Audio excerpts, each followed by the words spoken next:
Assalamualaikum warahmatullahi wabarakatuh. Baiklah, saya akan menjawab diskusi 10 studi komparatif pendidikan dasar di berbagai negara.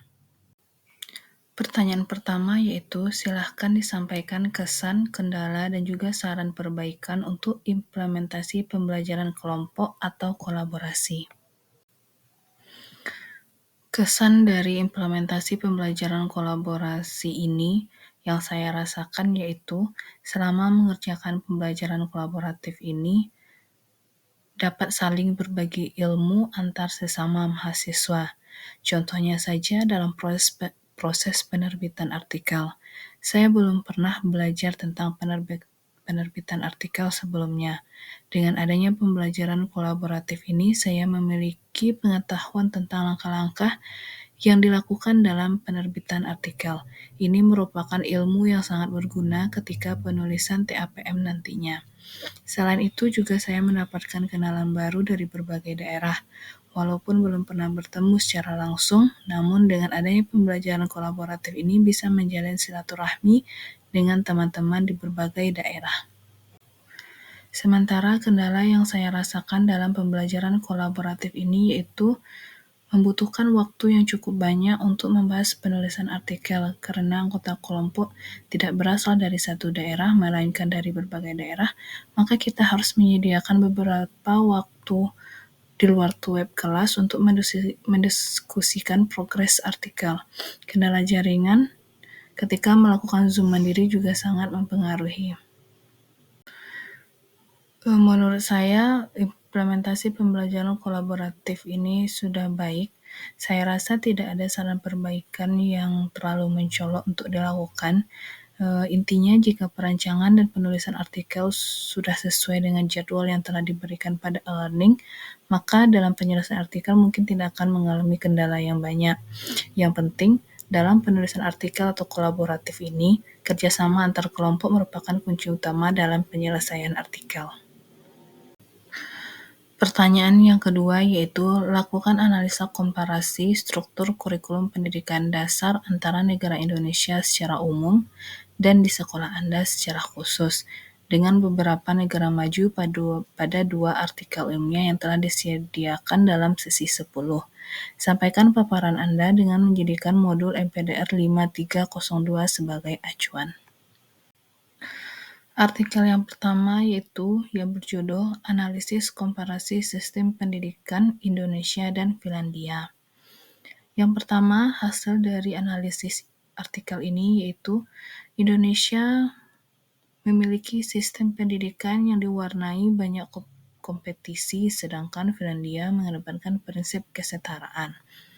Yang berikutnya, Indonesia ada sistem tinggal kelas dan perengkingan siswa. Finlandia tidak ada sistem tinggal kelas dan perengkingan.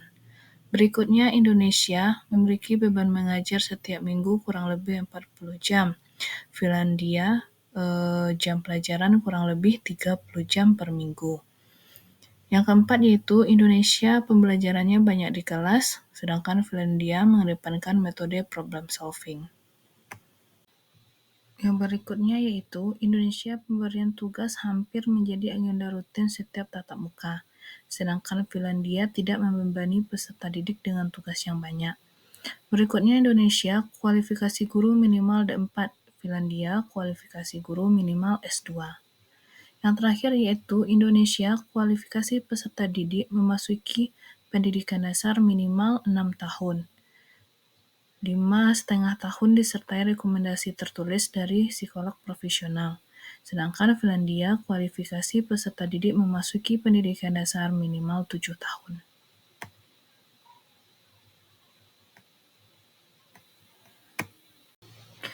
Artikel 2 yang berjudul Wawasan Pendidikan, Studi Komparatif Sistem Pendidikan di beberapa negara maju, Korea Selatan dan Jepang. Pendidikan di Korea Selatan dilaksanakan dalam beberapa jenjang, yaitu yang pertama pendidikan primer atau primary education. Diperuntukkan untuk anak-anak berusia 6 sampai dengan 14 tahun. Pada jenjang pendidikan primer ini, prosesnya dilaksanakan di taman kanak-kanak dan sekolah dasar. Di Korea Selatan, TK bukanlah program publik atau formal, tetapi merupakan lembaga swasta yang mengajarkan bahasa Korea dan Inggris. Usia anak-anak yang memasuki TK berkisar antara 3 sampai 7 tahun. Di TK ini satu kelas bisa berisi anak-anak dengan rentang umur yang berbeda. Untuk sekolah dasar terdiri dari kelas 1 sampai 6 dengan rentan usia 7 sampai 13 tahun. Siswa kelas 1 dan 2 mempelajari bahasa Korea, matematika, sains, ilmu sosial, seni, dan bahasa Inggris. Sedangkan kelas 3 hingga 6 ditambah pendidikan formal, seni praktis, dan musik.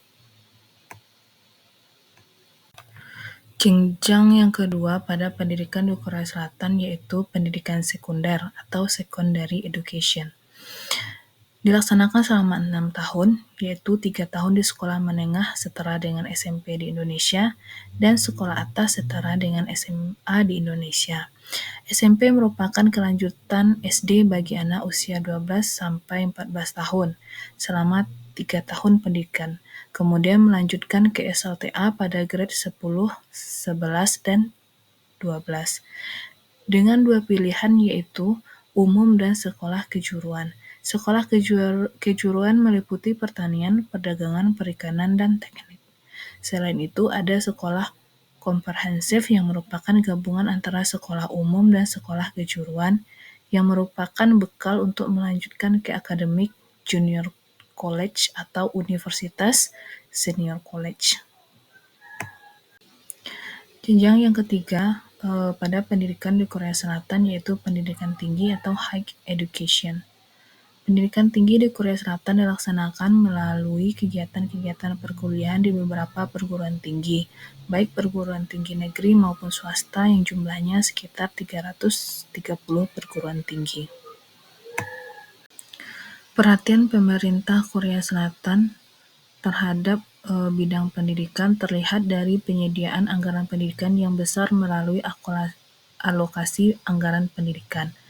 Anggaran yang dialokasikan oleh Korea Selatan selain digunakan untuk menjamin infrastruktur pendidikan baik dalam pembangunan fisik maupun non-fisik, tetapi juga memberikan perhatian lebih terhadap tenaga pengajar.